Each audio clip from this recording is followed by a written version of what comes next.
حوالہ تفسیر تیسر القرآن، سورہ النساء، آیت نمبر 20۔ اعوذ باللہ من الشیطان الرجیم، بسم اللہ الرحمن الرحیم۔ وَإِنْ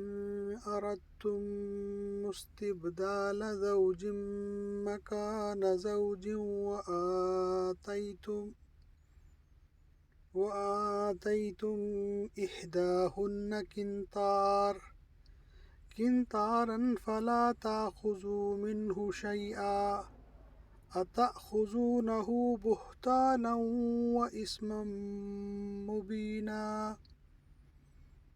وَإِنْ اور اگر تم چاہو استبدالہ بدل لینا زوجن ایک بیوی مکانہ جگہ زوجن دوسری بیوی وآتیتم اور تم نے دیا ہے احداہن ان میں سے ایک کو قنطارا خزانہ فلا تاخذوا تو نہ واپس لو منہ اس سے شیئا کچھ اتاخذونہ کیا تم وہ لیتے ہو بہتانن بہتان و اسمن اور گناہ مبینن صریح یعنی کھلا۔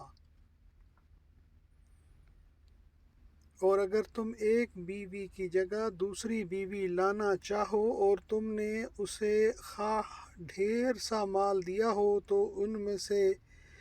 اس میں سے کچھ بھی واپس نہ لو،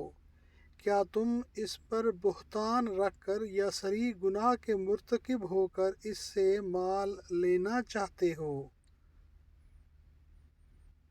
یہاں دینے سے مراد صرف حق مہر نہیں، اس کے علاوہ بھی جو کچھ تم اپنی بیویوں کو دے چکے ہو وہ ہرگز واپس نہ لینا چاہیے۔ بیوی کا تو خیر حق بھی ہوتا ہے، انسان اگر کسی دوسرے شخص کو کوئی چیز دے تو پھر اسے وہ واپس نہیں لینی چاہیے، کیونکہ رسول اللہ صلی اللہ علیہ وآلہ وسلم نے فرمایا کہ اپنے صدقہ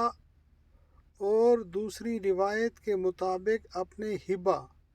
کو واپس لینے والا اس کتے کی طرح ہے جو قے کر کے چاٹ لیتا ہے، بخاری کتاب الہبہ۔ اور یہ بہتان اور صریح گناہ اس لحاظ سے ہے کہ نکاح کے وقت تم نے بھری مجلس میں گواہوں کے سامنے حق مہر کی ادائیگی کا اقرار کیا تھا،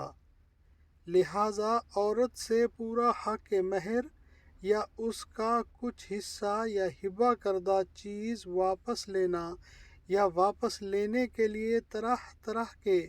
ہتھ کنڈے استعمال کرنا بدترین جرم ہے، بلکہ اللہ تعالیٰ کا حکم تو یہ ہے کہ اگر تم انہیں طلاق دیتے ہو تو طلاق دیتے وقت انہیں مزید کچھ دے دلا کر بھلے طریقے سے رخصت کرو، چہ جائے کہ تم پہلے دیے ہوئے میں سے بھی کچھ لینے کی کوشش کرو۔ صدق اللہ العظیم۔ اللہم صلی علی محمد وعلی آل محمد کما صلیت علی ابراہیم وعلی آل ابراہیم انکا حمید مجید۔